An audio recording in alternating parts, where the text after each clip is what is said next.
Estaba sentada en el café La Parroquia con mi hijo Roberto y mi nuera Daniela, tomando un café con leche como hacíamos cada domingo después de misa, cuando una mujer que jamás había visto en mi vida se acercó a mi mesa.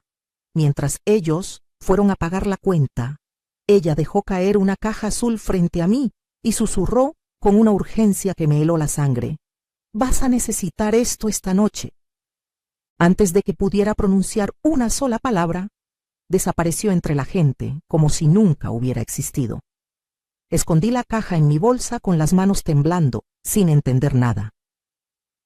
Esa noche, cuando finalmente me atreví a abrirla en la soledad de mi habitación, encontré documentos, fotografías y grabaciones que destruyeron por completo todo lo que yo creía saber sobre mi familia.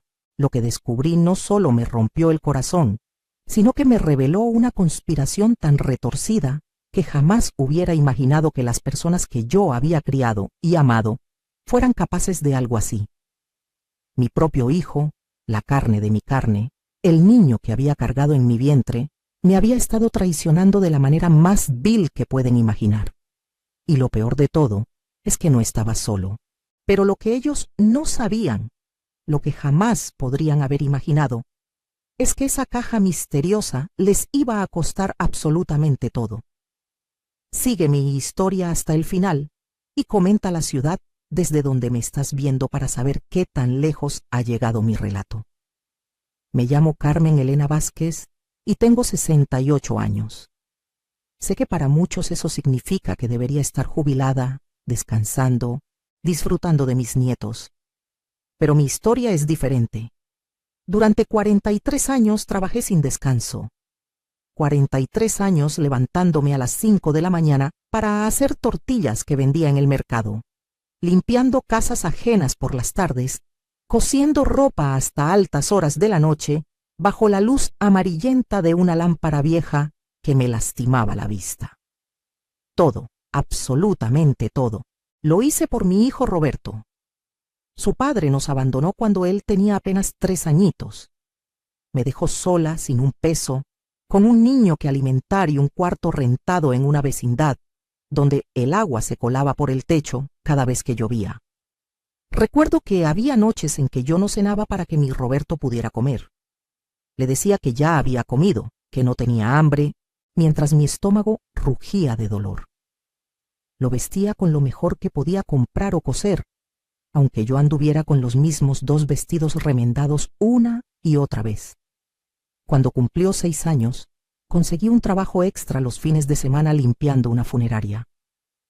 El olor a flores marchitas y formol se me quedaba pegado a la piel, pero pagaban bien, y yo necesitaba ese dinero para sus útiles escolares.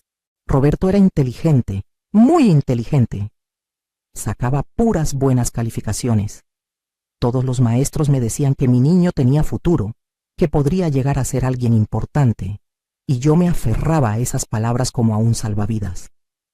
Trabajaba y trabajaba, pensando que todo ese sacrificio valdría la pena. Cuando terminó la preparatoria, quería estudiar administración de empresas. La universidad pública era gratuita, pero los libros, el transporte, la comida, todo eso costaba dinero que yo no tenía. Vendí las pocas joyas que me había dejado mi madre, unas arracadas de oro y una cadenita que era mi único tesoro. Con eso compramos sus primeros libros. Durante los 5 años que duró su carrera, yo seguí trabajando como burra de carga. Mis manos se fueron deformando de tanto lavar, coser y limpiar. Desarrollé artritis en las rodillas de tanto arrodillarme a tallar pisos. Pero no importaba. Mi Roberto se iba a graduar, iba a conseguir un buen trabajo, iba a tener la vida que yo nunca tuve. El día de su graduación lloré de felicidad. Ahí estaba mi hijo con su birrete y su toga, recibiendo su título. Todo había valido la pena, pensé. Todas las noches sin dormir, todas las comidas que me salté, todos los dolores. Por fin íbamos a estar bien. Roberto consiguió trabajo en una empresa de importaciones. El sueldo era bueno y yo pensé que por fin podría descansar un poco. Pero entonces conoció a Daniela. Ella venía de una familia de dinero, de esas familias donde nunca les ha faltado nada. Desde el principio me miró por encima del hombro. La primera vez que vino a visitarnos, vi cómo arrugaba la nariz al entrar a nuestra humilde casa. Tocó apenas la silla antes de sentarse, como si temiera ensuciarse. Le ofrecí un café que había comprado especialmente para la ocasión, de los buenos, no del que yo tomaba normalmente. Lo probó y pude ver el gesto de desagrado que intentó disimular. Pero yo me tragué mi orgullo porque Roberto la amaba. O eso parecía. Cuando se casaron yo junté dinero durante meses para regalarles una licuadora nueva y un juego de sábanas. No era gran cosa, lo sé, pero era lo que podía. Daniela lo recibió con una sonrisa forzada y un gracias tan frío que me dolió en el alma. 2 semanas después, visitando su nuevo departamento, vi mi regalo en una caja en el rincón de su bodega, sin siquiera abrir. Eso debió haberme advertido cómo serían las cosas. Pero una madre siempre encuentra excusas para sus hijos. Pensé que eran detalles sin importancia, que con el tiempo todo mejoraría. Qué equivocada estaba. Daniela comenzó a cambiar a Roberto. Poco a poco, fue llenándole la cabeza de ideas. Que necesitaban una casa más grande, un coche mejor, vacaciones en Cancún, ropa de marca. Mi hijo empezó a trabajar más horas, a estresarse más. Y empezó a verme diferente. Ya no era su mamá que había sacrificado todo por él. Ahora yo era un recordatorio de la pobreza que él quería olvidar. Las visitas se fueron espaciando. Primero dejó de venir cada domingo, luego cada 15 días, luego una vez al mes. Y cuando venía, siempre tenía prisa, siempre estaba checando su teléfono, siempre tenía que irse temprano porque Daniela lo esperaba. Un día, hace como 2 años, Roberto llegó a mi casa con una expresión seria. Me dijo que tenía que hablar conmigo de algo importante. Sentí un nudo en el estómago. Se sentó en la misma mesa donde yo le había ayudado con su tarea durante años y me dijo: «Mamá, Daniela y yo hemos estado pensando. Esta casa es muy grande para ti sola. Ya estás mayor, te cuesta trabajo mantenerla. ¿Por qué no la vendes y te mudas a un lugar más pequeño? Un departamentito donde no tengas que preocuparte tanto». Yo me quedé helada. Esa casa, aunque humilde, la había comprado con el sudor de mi frente. Había tardado 20 años en juntar para el enganche y otros 15 en pagarla completamente. Cada ladrillo de esa casa representaba horas de trabajo, noches sin dormir, sacrificios incontables. Era lo único que tenía, mi único patrimonio. «Pero mijo», le dije con la voz quebrándose, «esta es mi casa. Aquí creciste tú. Aquí están todos mis recuerdos». Roberto suspiró con impaciencia. «Mamá, no seas sentimental. Es solo una casa. Además, piensa en el dinero que te quedaría después de vender. Podrías vivir tranquila sin trabajar tanto». Algo en su tono me hizo desconfiar, pero quise creer que se preocupaba por mí. «Ya veré, mijo», le respondí. «Déjame pensarlo». Durante los siguientes meses, Roberto no dejó de insistir. Cada vez que hablábamos, sacaba el tema. Daniela también comenzó a meter su cuchara. Me llamaba y me decía cosas como: «Ay, suegrita, es que nos preocupa que viva sola en esa casa tan grande. ¿Qué tal si se cae y no hay nadie para ayudarla? ¿Qué tal si entran rateros?» Me estaban metiendo miedo, y lo peor es que yo empecé a dudarlo. Tal vez tenían razón. Tal vez ya estaba muy vieja para cuidar de esa casa. Tal vez sería mejor mudarme a algo más chico. Estaba a punto de ceder cuando sucedió algo que me abrió los ojos. Mi vecina, doña Lupita, una señora de 75 años que vivía en la casa de junto desde hace décadas, tocó a mi puerta una tarde.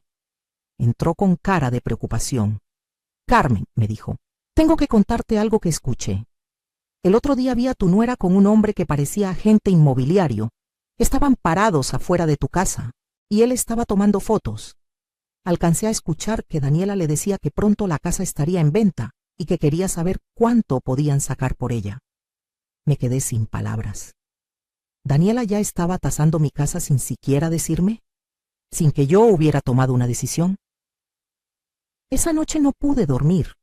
Le daba vueltas y vueltas al asunto en mi cabeza. ¿Por qué tanta insistencia con que vendiera mi casa? ¿Qué ganaban ellos con eso? Decidí hacer algo que jamás pensé que haría: revisar las redes sociales de Daniela.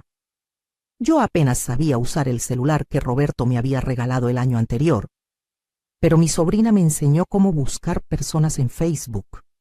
Lo que encontré me dejó sin aliento. Daniela había estado publicando fotos de casas lujosas, mansiones con albercas y jardines enormes. En los comentarios, sus amigas le preguntaban si se iban a mudar, y ella respondía con caritas guiñando el ojo y mensajes como: pronto les cuento, y ya mero se nos cumple el sueño. Más abajo encontré una publicación de hacía 3 meses donde decía: cuando tu suegra por fin entienda que tiene que soltar lo que ya no necesita para que sus hijos puedan progresar. Mis manos temblaban sosteniendo el teléfono.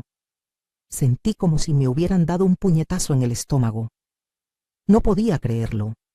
Mi hijo y mi nuera no querían que yo vendiera mi casa para que yo estuviera mejor.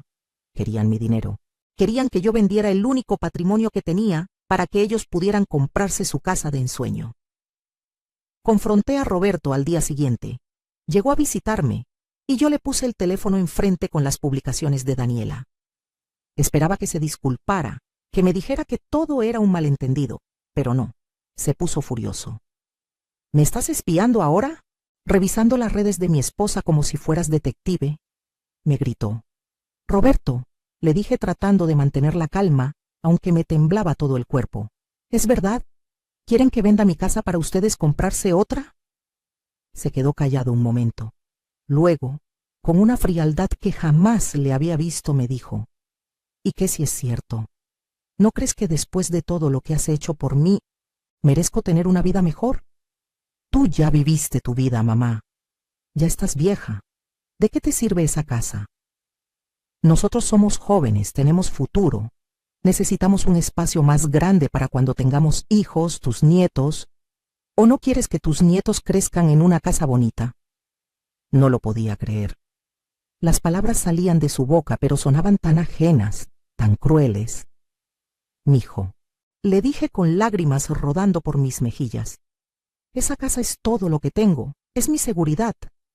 Si la vendo y me gasto el dinero, ¿qué va a pasar conmigo cuando ya no pueda trabajar? Roberto se encogió de hombros. Pues te vienes a vivir con nosotros. Te damos un cuartito. Un cuartito en la casa que yo habría pagado. ¡Qué generoso! Las cosas empeoraron después de esa conversación. Roberto dejó de visitarme por completo. No contestaba mis llamadas. Cuando yo le marcaba, Daniela contestaba y me decía que estaba ocupado, que ya me llamaría después. Pero nunca lo hacía.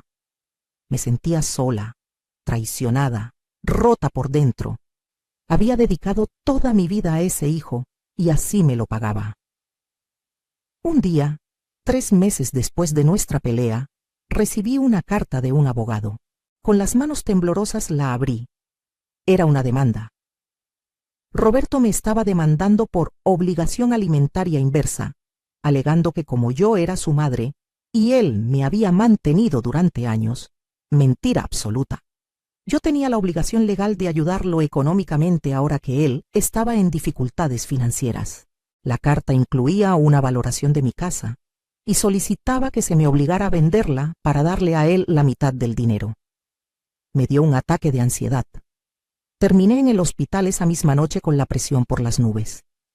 Mi sobrina Sandra, la hija de mi hermana, que siempre había sido como una hija para mí, fue quien me encontró tirada en el piso de la cocina y llamó a la ambulancia. En el hospital, mientras me estabilizaban, le conté todo entre sollozos. Sandra estaba furiosa. «Tía», me dijo apretando mi mano, «ese desgraciado no se va a salir con la suya. Vamos a pelear esto». Pero yo me sentía derrotada. No tenía dinero para un abogado. Apenas tenía para sobrevivir. ¿Cómo iba a pelear contra mi propio hijo que tenía recursos y contactos? Esa noche en el hospital, rendida en la cama, mientras las enfermeras entraban y salían, pensé seriamente en rendirme. Tal vez era mejor vender la casa, darle el dinero y acabar con todo esto. Al menos tendría paz, aunque tuviera que vivir en un cuartito miserable el resto de mis días. Fue entonces, en mi momento más bajo, cuando ocurrió algo extraordinario. 2 semanas después de salir del hospital, todavía débil y asustada, fue que ocurrió el incidente del café. Ese domingo, Roberto me había llamado por primera vez en meses. Me dijo que quería verme, que necesitábamos hablar. Yo, ilusa, pensé que tal vez había recapacitado, que venía a disculparse. Quedamos de vernos en el Café La Parroquia, un lugar al que solíamos ir cuando él era niño. Cuando llegué, ya estaban ahí él y Daniela. Ni siquiera se levantaron a saludarme. Daniela me miró con esa sonrisa falsa que ya conocía tan bien. Roberto fue directo al grano. «Mamá, vine a darte una última oportunidad. Retira la oposición a la demanda, acepta vender la casa y todo esto se acaba. Podemos volver a ser una familia». Me quedé mirándolo a este hombre que había sido mi bebé, mi niño, mi razón de vivir, y apenas lo reconocí. «¿Y si no acepto?», le pregunté. «Entonces te vamos a hundir», respondió Daniela antes de que Roberto pudiera hablar. «Tenemos abogados muy buenos. Van a demostrar que eres una madre desnaturalizada que se niega a ayudar a su hijo. Van a demostrar que estás senil, que no estás capacitada para manejar tus propios bienes. Te van a quitar todo de todas formas, pero vas a sufrir mucho más en el proceso». Fue en ese momento, cuando fueron a pagar la cuenta dejándome sola en la mesa con el corazón destrozado, que apareció la mujer. Nunca la había visto antes. Era una señora elegante, de unos 50 años, vestida con un traje sastre azul marino. Se acercó a mi mesa con paso decidido y dejó caer una caja azul mediana frente a mí. Se inclinó y me susurró al oído: «Señora Carmen, vas a necesitar esto esta noche. Ábrela cuando estés sola en casa. Adentro está todo lo que necesitas para defenderte. Tienes más poder del que imaginas». Antes de que pudiera reaccionar, antes de que pudiera preguntarle quién era o cómo sabía mi nombre, la mujer desapareció entre la gente del café como si fuera un fantasma. Miré la caja. Era de cartón, cerrada con cinta adhesiva, sorprendentemente pesada para su tamaño. Cuando Roberto y Daniela regresaron a la mesa, escondí rápidamente la caja en mi bolsa grande. Ellos no notaron nada, demasiado ocupados en su propia prepotencia. Nos despedimos fríamente y yo tomé el autobús de regreso a mi casa, con la caja pesándome no solo en la bolsa, sino en la mente. ¿Quién era esa mujer? ¿Cómo sabía mi nombre? ¿Qué había en esa caja? Durante todo el camino a casa, sentí la caja como si quemara a través de la tela de mi bolsa. La curiosidad me mataba, pero también me daba miedo. ¿Y si era algo malo? ¿Y si era una trampa de Roberto y Daniela para incriminarme en algo? Mi mente volaba con posibilidades. Llegué a casa cuando ya oscurecía. Cerré la puerta con llave, cerré todas las cortinas y me senté en la mesa de la cocina con la caja frente a mí. Me quedé mirándola durante lo que parecieron horas, pero probablemente fueron solo minutos. Mis manos temblaban cuando finalmente corté la cinta adhesiva con unas tijeras.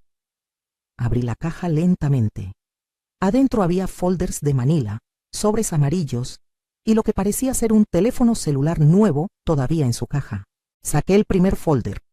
Tenía una etiqueta que decía Roberto Vázquez, actividad financiera.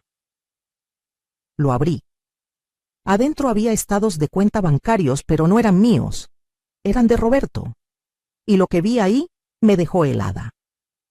Mi hijo, el que decía estar en dificultades financieras, el que me estaba demandando porque supuestamente necesitaba dinero, tenía más de 2 millones de pesos en su cuenta de ahorros. 2 millones de pesos. Leí y releí los números pensando que había un error, pero no. Ahí estaba, negro sobre blanco. Había más. Extractos de tarjetas de crédito mostrando compras en restaurantes caros, tiendas de lujo, viajes a Playa del Carmen y Puerto Vallarta. En los últimos 6 meses habían gastado más de lo que yo ganaba en un año entero. Sentí que la sangre me hervía. Saqué el segundo folder. Este decía Daniela Martínez de Vázquez, Comunicaciones. Adentro había impresiones de conversaciones de WhatsApp. Me puse los lentes para leer mejor. Eran chats entre Daniela y sus amigas. En uno de ellos, de hace 4 meses, Daniela escribía: ya casi convencemos a la vieja de que venda su casa, ja, ja, ja. La pendeja se cree todo lo que le decimos. En cuanto tengamos el dinero nos compramos la casa en Cumbres y le damos una patada. Una de sus amigas respondía: ¿y dónde va a vivir ella? Daniela contestaba: no sé, no me importa. Que se vaya a un asilo o algo. Ya cumplió su función. Sentí náuseas. Tuve que ir al baño porque pensé que iba a vomitar. Me eché agua en la cara tratando de procesar lo que acababa de leer. Mi nuera, la mujer que mi hijo había elegido como compañera de vida, hablaba de mí como si fuera basura desechable, y lo peor, Roberto lo sabía. En la siguiente captura de pantalla, Daniela le había reenviado esos mensajes a Roberto, y él había respondido con emojis de risa. Mi propio hijo riéndose de la idea de abandonarme en un asilo después de robarme mi casa. Volví a la mesa, con las piernas temblándome. Había más folders. Uno contenía fotografías. Fotos de Roberto y Daniela viendo casas de lujo con agentes inmobiliarios. En una de las fotos se veía claramente un folleto con el precio: 4 millones de pesos. Mi casa, según la evaluación que ellos mismos habían hecho, valía 3 millones. Estaban planeando usar mi dinero como enganche para una casa aún más cara, probablemente financiando el resto. Otro folder contenía algo todavía más perturbador: documentos legales, borradores de un poder notarial donde yo supuestamente les daba control total sobre mis bienes, borradores de mi testamento donde les dejaba todo. Pero estos documentos tenían algo extraño. Ya tenían una firma, mi firma, o algo que se parecía muchísimo a mi firma. La habían falsificado. Estaban preparando documentos falsos para usar en mi contra. El último sobre era el más grueso. Lo abrí y encontré algo que jamás esperé. Documentos sobre mí misma, pero información que yo no conocía. Resultó que mi madre, que había muerto cuando yo tenía 25 años, había dejado un testamento que yo desconocía. En ese testamento me heredaba una propiedad, un terreno en las afueras de Querétaro, que había comprado años antes de morir. Al parecer, cuando ella murió, el albacea que se encargó del trámite nunca me localizó correctamente, porque yo me había mudado varias veces. El documento había estado en un limbo legal durante más de 40 años, pero recientemente, según los papeles que tenía frente a mí, una firma de abogados había estado rastreando herederos de propiedades no reclamadas y me habían encontrado. El terreno, que en los años 70 no valía casi nada, ahora estaba en una zona de desarrollo comercial. Valía más de 5 millones de pesos. 5 millones de pesos que yo no sabía que existían. Había una nota adjunta, escrita a mano con letra femenina y elegante. Estimada Carmen, mi nombre es Lucía Montero y soy la abogada que ha estado manejando tu caso de herencia. Cuando investigué tu situación, descubrí por fuentes confidenciales lo que tu hijo está intentando hacerte. No podía quedarme con los brazos cruzados. En esta caja está toda la evidencia que necesitas para defenderte y para contraatacar. El teléfono celular tiene grabaciones de conversaciones entre Roberto y Daniela, donde admiten abiertamente su plan de estafarte. Son grabaciones que se pueden usar legalmente en corte, porque fueron obtenidas con el consentimiento de una de las partes, la empleada doméstica que trabaja en su casa 3 veces por semana, quien escuchó sus planes y acudió a mí indignada. También incluyo los documentos de tu herencia. Ese dinero es tuyo por derecho. No tienes que vender tu casa. No tienes que darle nada a nadie. Llámame mañana al número que está en mi tarjeta. Vamos a hundir a estos abusadores. La tarjeta de presentación estaba pegada a la nota. Lucía Montero, abogada especialista en derecho familiar y patrimonial. Me quedé sentada en esa cocina hasta las 3 de la mañana, leyendo cada documento, viendo cada foto, escuchando cada grabación en el teléfono. Las grabaciones eran lo peor. escuchar la voz de mi hijo, del niño que había cargado en brazos, diciendo cosas como, hay que presionarla más. Si le metemos suficiente miedo, va a afirmar lo que sea. Y, mi mamá es ignorante, no entiende de leyes. Va a creer todo lo que le digamos. Daniela riéndose y diciendo, esa vieja estúpida sacrificó todo por ti y mira cómo le vas a pagar. Me encanta, es como poesía. Y Roberto respondiendo, se lo merece por no haber hecho más con su vida. Si hubiera sido más inteligente, tendría más dinero. No es mi culpa que haya sido una fracasada. Lloré hasta que no me quedaron más lágrimas, pero entre las lágrimas algo más comenzó a crecer. Rabia. Una rabia como nunca había sentido. Toda mi vida había sido buena, había sido sumisa, había aceptado lo que me tocaba sin quejarme. Había permitido que me pisotearan porque pensaba que esa era mi obligación como madre, como mujer, como pobre. Pero ya no más. Si querían guerra, iban a tener guerra. Pero ellos no podían saber que yo tenía estas armas. Tenía que ser inteligente.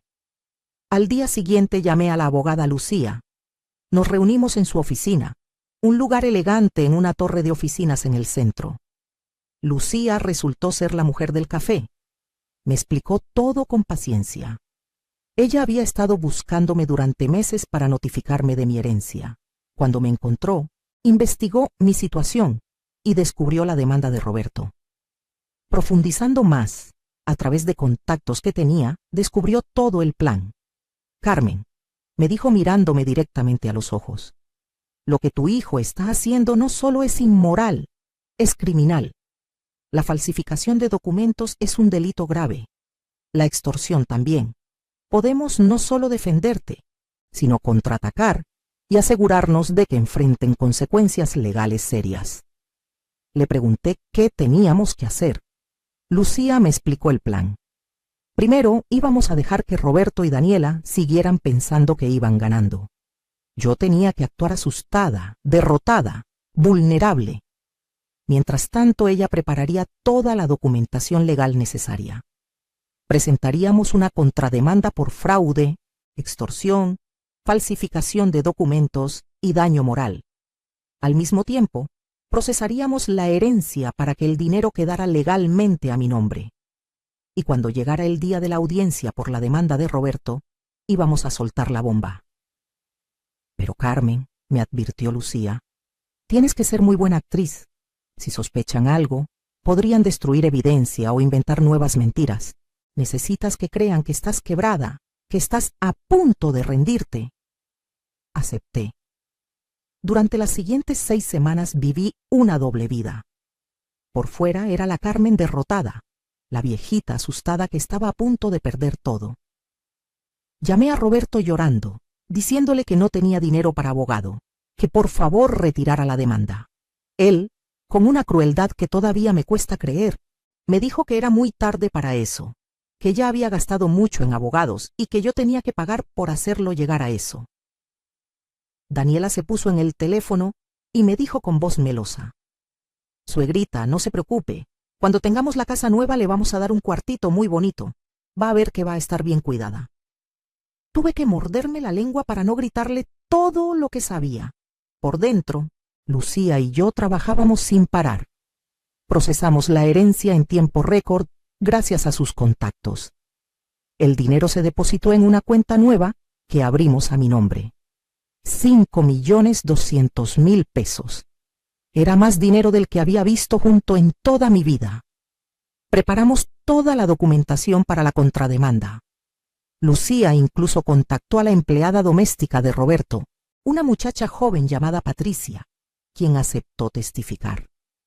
Patricia me contó, con lágrimas en los ojos, que ella también venía de una familia humilde y que le dolía ver cómo Roberto y Daniela hablaban de mí. Me dijo que varias veces había escuchado planes aún peores, como internarme en un psiquiátrico, alegando que estaba senil para poder manejar mi dinero legalmente. Conforme se acercaba la fecha de la audiencia, Roberto incrementó la presión. Me llamaba todos los días diciéndome que me estaba haciendo un favor, que aceptara el trato que me ofrecía antes de que fuera peor. Daniela empezó a llevar a sus amigas a visitar mi casa, viéndola como si ya fuera de ellos, comentando qué iban a cambiar, qué iban a tirar. Una tarde, 3 semanas antes de la audiencia, llegaron sin avisar con un señor que presentaron como tasador. Entraron a mi casa como si fueran los dueños. El tasador sacaba fotos, medía habitaciones, hacía anotaciones. Yo tuve que quedarme sentada en una silla, fingiendo estar resignada, mientras Daniela le decía al tasador: «Queremos vender rápido, así que ponga un precio competitivo». Cuando se fueron, me encerré en mi habitación y grité en una almohada. La rabia me consumía, pero no podía delatarme. Todavía no. Lucía me había instruido que grabara todas estas interacciones. El teléfono que me había dado tenía una aplicación de grabación de voz. Capturé todo: las llamadas amenazantes, las visitas invasivas, cada comentario cruel. Todo era más evidencia. Una semana antes de la audiencia, Roberto me citó en un café para hablar una última vez. Fui con el teléfono grabando en mi bolsa. Me dijo que sus abogados tenían testigos que iban a declarar que yo estaba senil, que no podía cuidarme sola, que era un peligro para mí misma. Me dijo que tenían un psicólogo dispuesto a evaluarme y diagnosticarme con demencia senil. Me dijo que si no aceptaba vender la casa voluntariamente, iban a lograr que un juez me declarara incapacitada y nombrara a Roberto como mi tutor legal. «Así o así vamos a tener esa casa, mamá», me dijo con una frialdad que me heló la sangre. «Puedes hacerlo por las buenas o por las malas. Tú decides». Le pregunté, con voz temblorosa que no tuve que fingir: «¿Por qué, mijo? ¿Por qué me haces esto? Yo sacrifiqué todo por ti». Se rió. Literalmente se rió en mi cara. «Exacto, mamá. Tú ya sacrificaste todo, ya hiciste tu parte. Ahora es mi turno de tener lo que merezco. Tú ya viviste tu vida. No la aprovechaste, eso no es mi problema. Yo no voy a ser un fracasado como tú». Esas palabras fueron la gota que derramó el vaso. Toda la tristeza que sentía se transformó en determinación. Iba a destruirlos.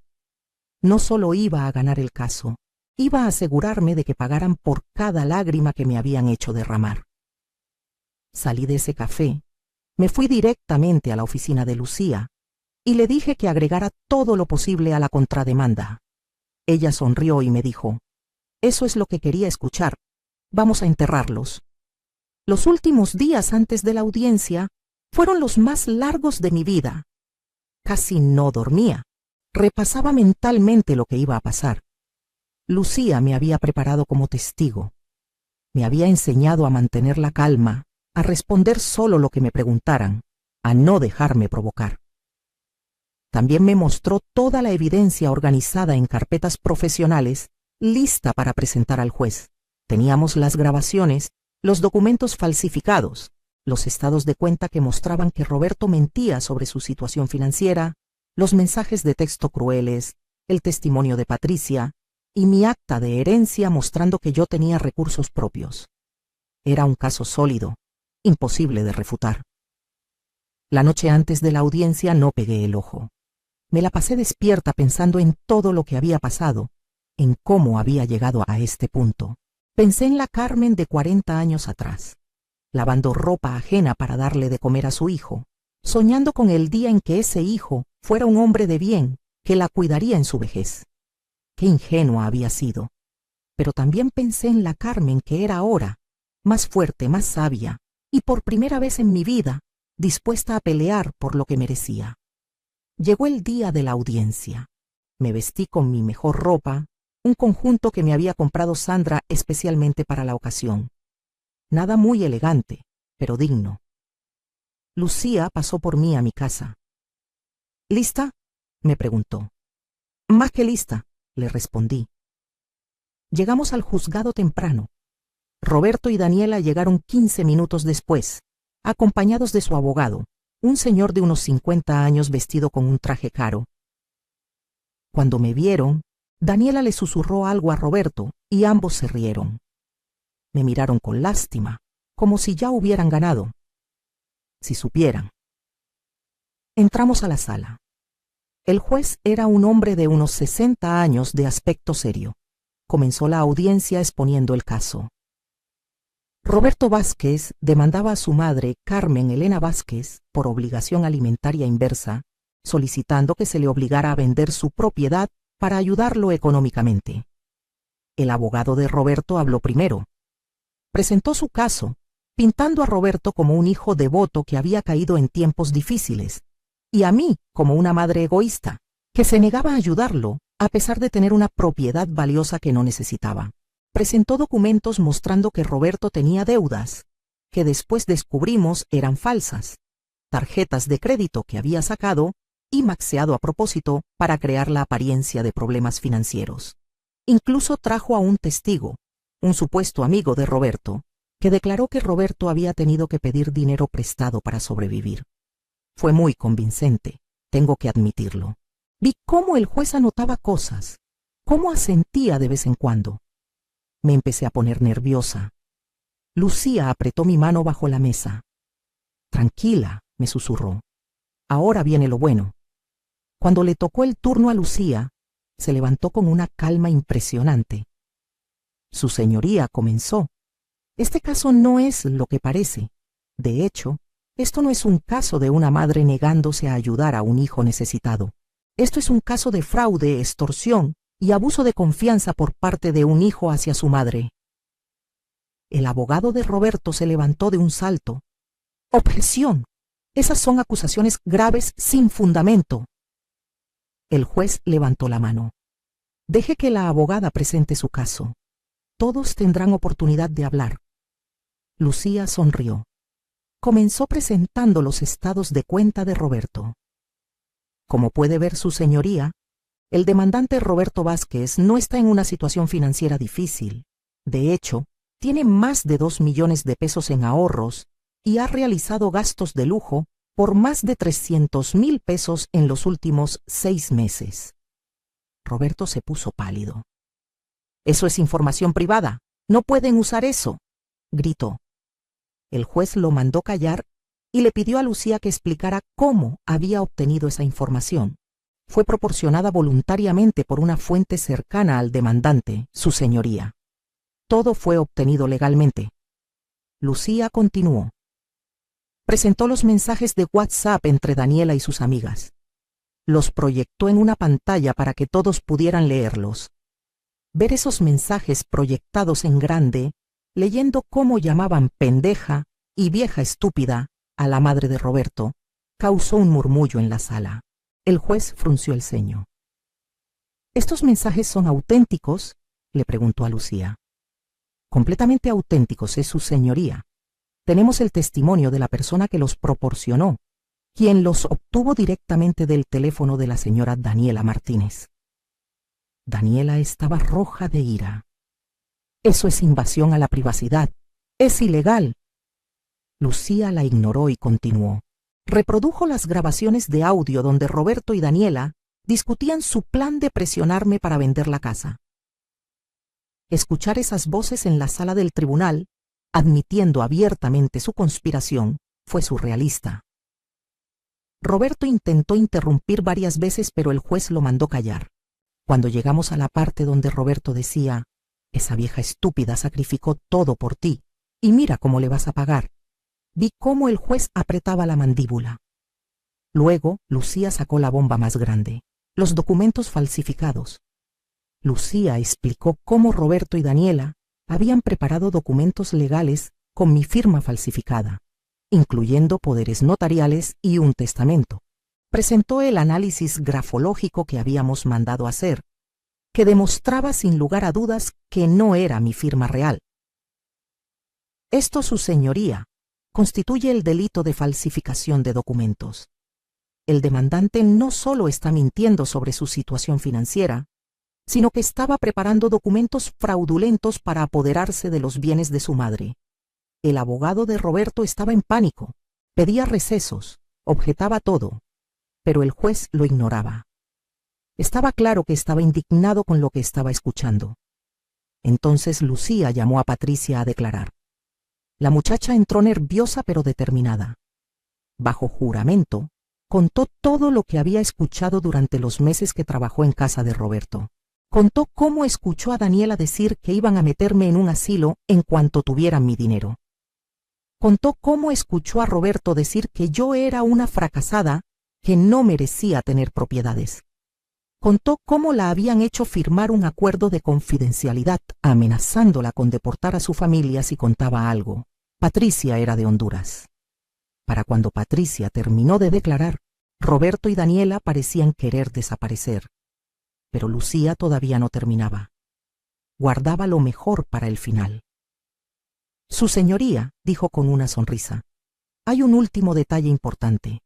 El demandante basa su caso en que su madre posee una propiedad valiosa que no necesita. Lo que él no sabe es que su madre acaba de heredar otra propiedad valuada en más de 5 millones de pesos. La señora Carmen Vázquez no necesita vender su casa. Tiene recursos más que suficientes para vivir con dignidad el resto de su vida. Y ni su hijo ni nadie tiene derecho a ese dinero excepto ella. Presentó los documentos de la herencia. Roberto estaba en shock. ¿Qué? ¿5 millones? ¿De dónde salió eso? Balbuceó. Daniela lo agarró del brazo susurrándole cosas frenéticamente. El juez pidió un receso de 30 minutos para revisar toda la evidencia. Cuando salimos de la sala, Roberto intentó acercarse a mí, pero Lucía se interpuso. Ni se le ocurra acercarse a mi cliente, le dijo firmemente. Durante el receso, vi a Roberto y Daniela discutir acaloradamente con su abogado. El abogado parecía furioso, probablemente porque lo habían hecho quedar en ridículo presentándole un caso basado en mentiras. Cuando regresamos a la sala, el juez tenía una expresión severa. Comenzó a hablar. En mis 30 años como juez, he visto muchos casos de familias peleadas por dinero, pero pocas veces he visto un nivel de traición y manipulación como el que he presenciado hoy. El señor Roberto Vázquez no solo mintió sobre su situación financiera, sino que conspiró con su esposa para defraudar a su propia madre, la mujer que, según he leído en los testimonios presentados, sacrificó todo para darle educación y oportunidades. Roberto intentó hablar, pero el juez lo calló con un gesto. No he terminado. Además de rechazar completamente su demanda, voy a ordenar que se inicien procedimientos criminales en su contra por falsificación de documentos. También voy a emitir una orden de restricción. Usted y su esposa no podrán acercarse a la señora Carmen Vázquez a menos de 100 metros, ni contactarla por ningún medio, bajo pena de arresto inmediato. Roberto se puso de pie. «¡Pero es mi madre! ¡No puede prohibirme ver a mi madre!» El juez lo miró con desprecio. «Usted perdió el derecho de llamarla madre cuando decidió tratarla como un objeto para ser explotado. Además, voy a ordenar que compense a la señora Vázquez por daño moral. La cantidad será de 500,000 pesos, pagaderos en un plazo no mayor a 90 días. Si no paga, procederé a embargar sus bienes». Daniela soltó un grito ahogado. Roberto estaba blanco como papel. El juez golpeó su mazo. «Caso cerrado. Retírense todos de mi sala». Salimos del juzgado en medio del caos. Roberto gritaba que iba a apelar, que esto no había terminado. Daniela lloraba histéricamente. Su abogado los abandonó ahí mismo, diciendo que no quería nada más que ver con ellos. Lucía me llevó a su carro. Cuando cerramos las puertas y quedamos a solas, me abrazó. «Lo hiciste increíble, Carmen, ganamos todo». Y entonces rompí en llanto, pero no eran lágrimas de tristeza. Por primera vez en meses, tal vez en años, eran lágrimas de alivio, de justicia, de saber que había peleado y había ganado. Los días siguientes fueron intensos. La historia se filtró a los medios locales. «Hijo intenta defraudar a madre que sacrificó todo por él», decían los titulares. Roberto perdió su trabajo cuando su empleador se enteró del caso. Daniela fue abandonada por todas sus amigas, que no querían asociarse con alguien tan vil. El escándalo fue mayúsculo en sus círculos sociales. Intentaron contactarme varias veces a través de terceros, Pero yo tenía la orden de restricción y Lucía se encargaba de bloquear todo intento. 2 meses después del juicio, Roberto no había pagado la compensación ordenada. El juez procedió con el embargo. Les quitaron el coche de lujo que acababan de comprar a crédito. Les congelaron las cuentas bancarias. Tuvieron que mudarse de su departamento elegante a uno mucho más modesto porque no podían pagar la renta. La vida les dio la vuelta que merecían. Mientras tanto, yo comencé a construir mi nueva vida.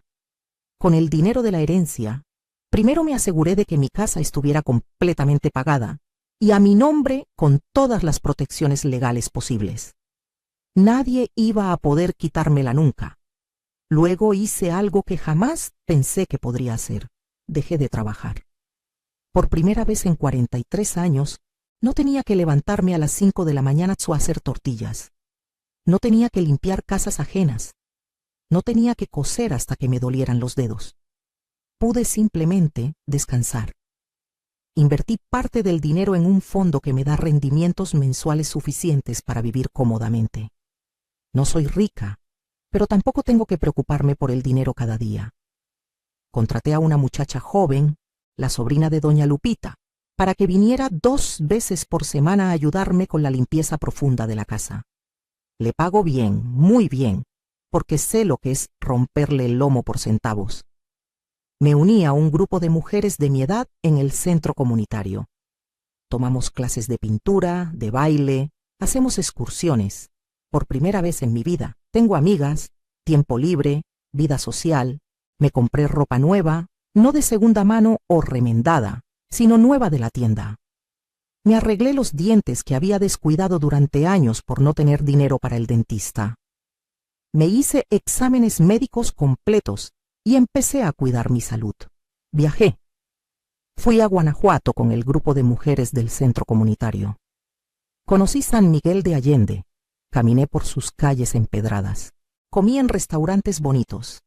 Lloré de emoción porque a mis 68 años estaba viviendo experiencias que jamás pensé que tendría. Sandra, mi sobrina, se mudó conmigo por un tiempo mientras ahorraba para su propia casa. Fue maravilloso tener compañía, alguien que me apreciara de verdad. Le ayudé con el enganche de su departamento, no porque tuviera que hacerlo, sino porque quise, y ella lo agradeció de corazón, no como algo que mereciera o esperara. Pasaron 6 meses. Un día, recibí una llamada de un número desconocido. Casi no contesté, pero algo me hizo hacerlo. Era Roberto. Sonaba destruido. «Mamá», dijo con voz quebrada, «por favor, necesito hablar contigo».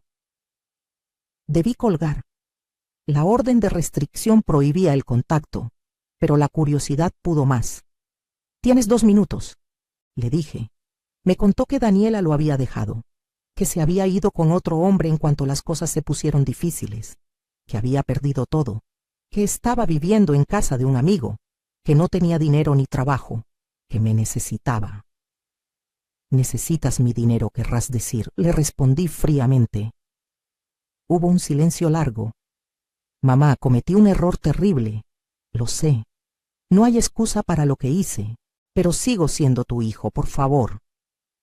Algo en su voz sonaba genuino, pero yo ya había aprendido la lección. «Roberto, dejaste de ser mi hijo el día que decidiste robarme, el día que me llamaste fracasada, el día que te reíste de la idea de meterme en un asilo. Yo te di todo, no te debo nada más». «Pero mamá, yo...» «No», lo interrumpí. «Tú tomaste tus decisiones. Ahora vive con las consecuencias, como yo tuve que vivir con las consecuencias de sacrificar mi vida entera por ti. Adiós, Roberto». Colgué, y por primera vez no sentí culpa.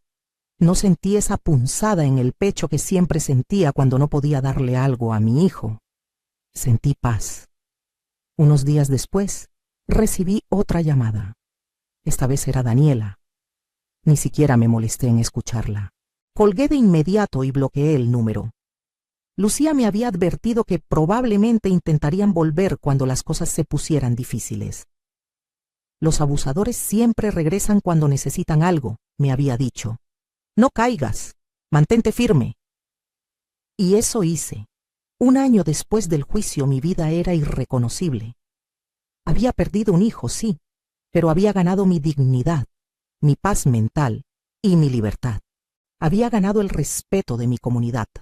Las mujeres en el centro comunitario me veían como una heroína. La señora que le plantó cara a su hijo abusivos, me decían. Me pedían consejos sobre cómo enfrentar a familiares que las maltrataban.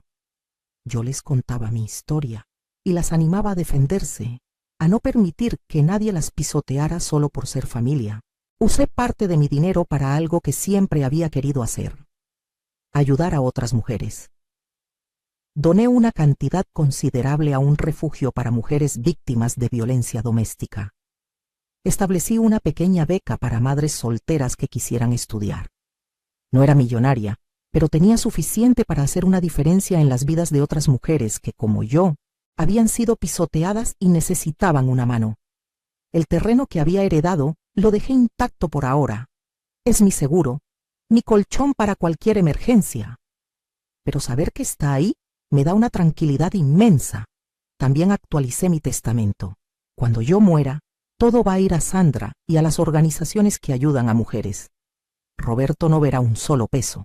Y me aseguré de que quedara por escrito exactamente por qué.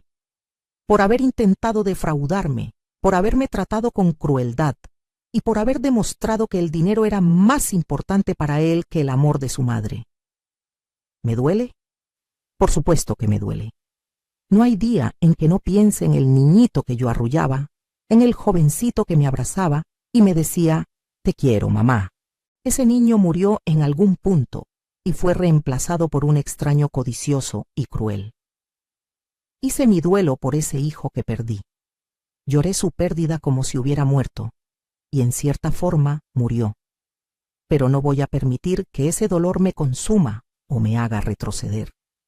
He conocido a otras mujeres en situaciones similares, mujeres que sacrificaron todo por hijos ingratos, mujeres que fueron traicionadas por las personas que criaron. Y todas tenemos la misma pregunta: ¿en qué nos equivocamos? La verdad es que probablemente no nos equivocamos en nada. Amamos demasiado, dimos demasiado, nos sacrificamos demasiado, y algunas personas, sin importar cuánto se les dé, siempre van a querer más.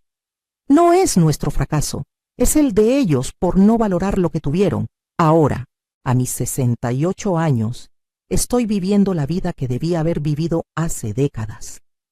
Viajo, estudio cosas nuevas, tengo amigas, me cuido a mí misma. Me miro en el espejo y veo a una mujer fuerte, una sobreviviente, una guerrera. Ya no veo a la víctima cansada y derrotada que era hace un año. ¿Perdonaré a Roberto algún día? No lo sé. Tal vez con el tiempo, si alguna vez muestra arrepentimiento genuino, no solo porque necesita algo, sino porque realmente entiende el daño que causó. Pero el perdón, si llega, no significará volver a confiar. No significará darle acceso a mi vida o a mi dinero. Será simplemente soltar el rencor para mi propia paz mental. Para todas las mujeres que están escuchando mi historia, quiero decirles algo. No se dejen pisotear. No importa si es un hijo, un esposo, un hermano o quien sea.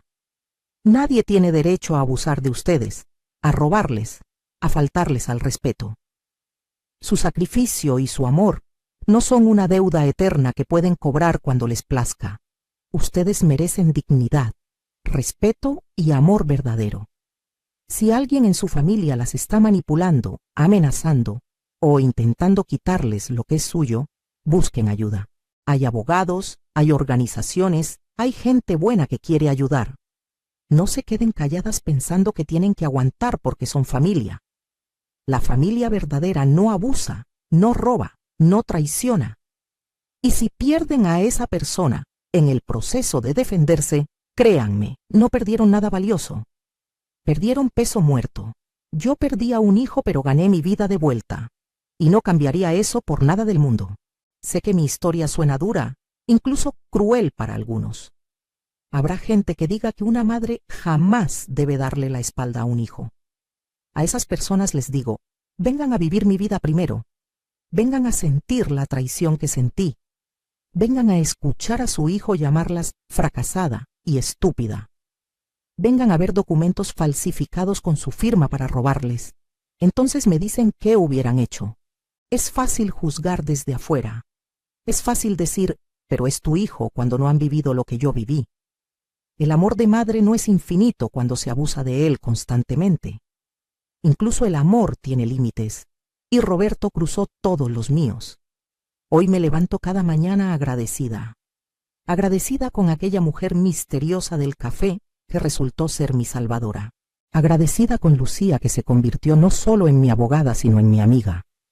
Agradecida con Patricia, que tuvo el valor de testificar a pesar de los riesgos. Agradecida con Sandra, que siempre estuvo a mi lado. Agradecida conmigo misma por haber encontrado el coraje de pelear. Mi casa, mi hermosa casa que casi pierdo, ahora está llena de vida. Tengo plantas en cada rincón. Pinté las paredes de colores alegres. Compré muebles nuevos y cómodos. Llené las paredes de fotos, pero ya no son fotos de Roberto.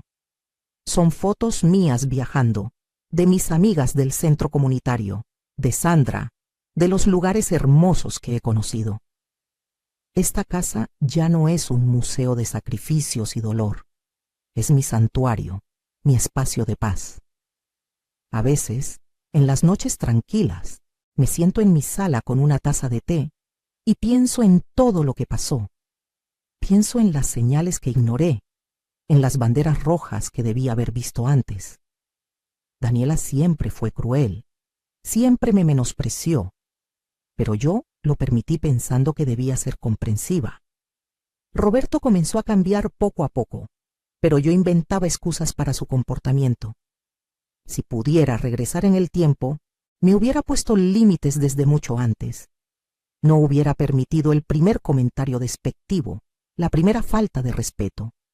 Les hubiera enseñado que el respeto se gana y se mantiene, y que sin respeto no hay relación. Pero no puedo cambiar el pasado. Solo puedo aprender de él y seguir adelante. Y eso es exactamente lo que estoy haciendo. Hace un mes, el grupo del centro comunitario organizó un homenaje para mí. Dijeron que era un ejemplo de fortaleza para todas ellas. Me dieron un reconocimiento y me pidieron que diera un discurso.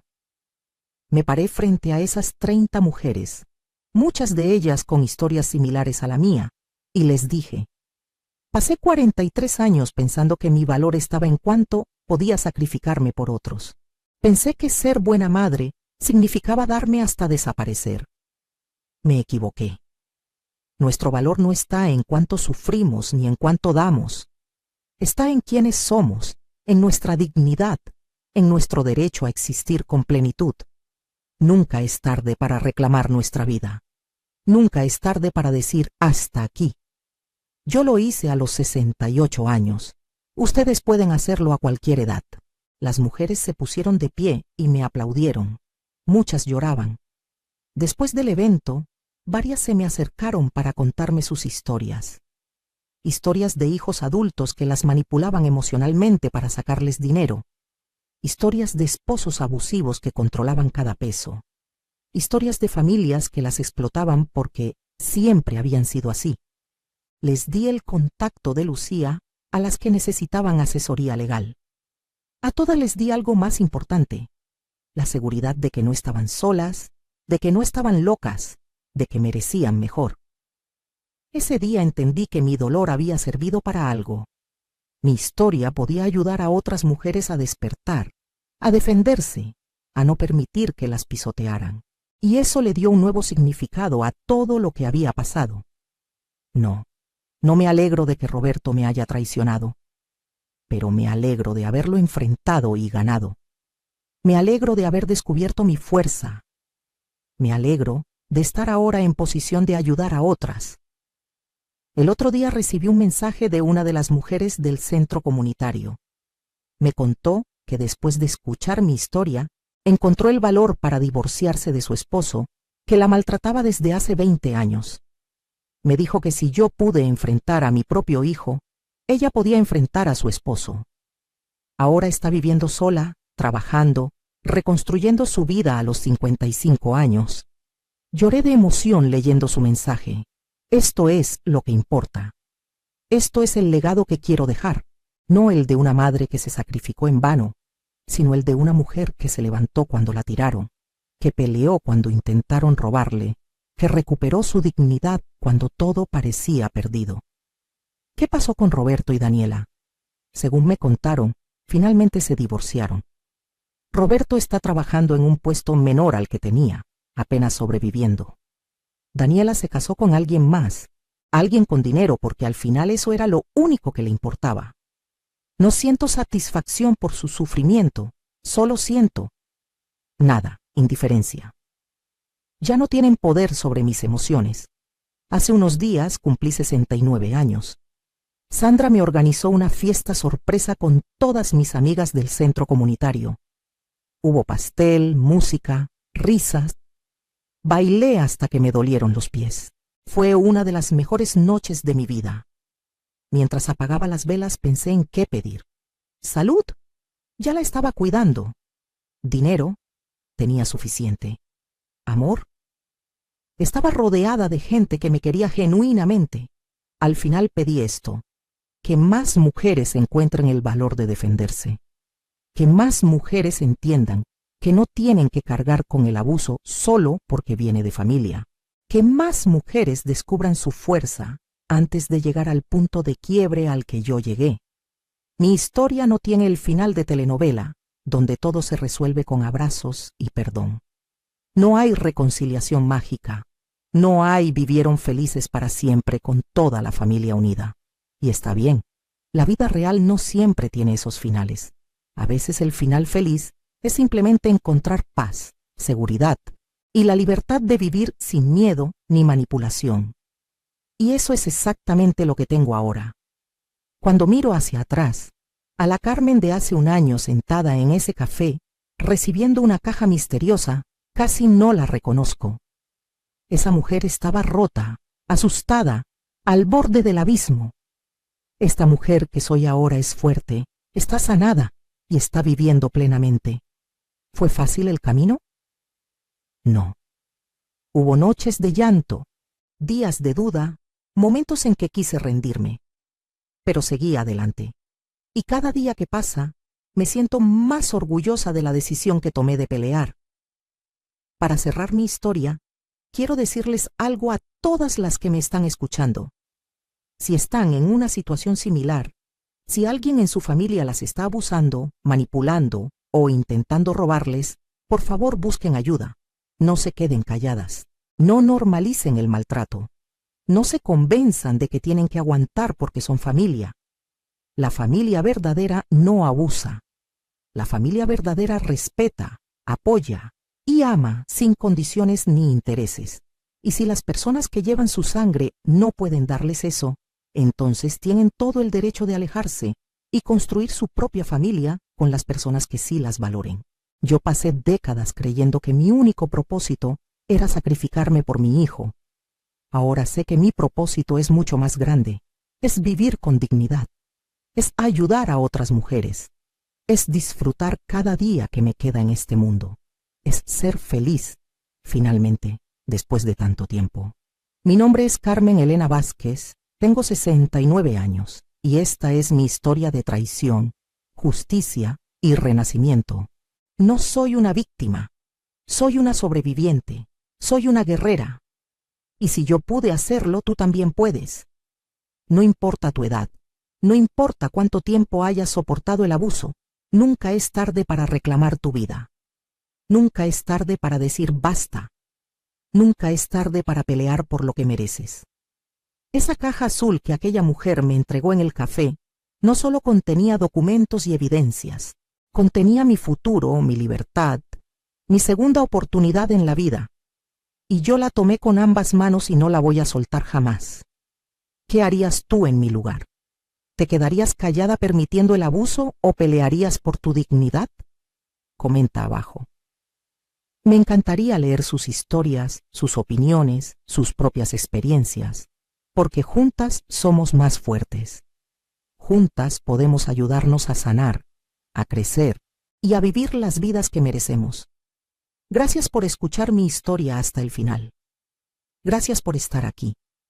Y recuerden, nunca, nunca permitan que nadie les robe su dignidad.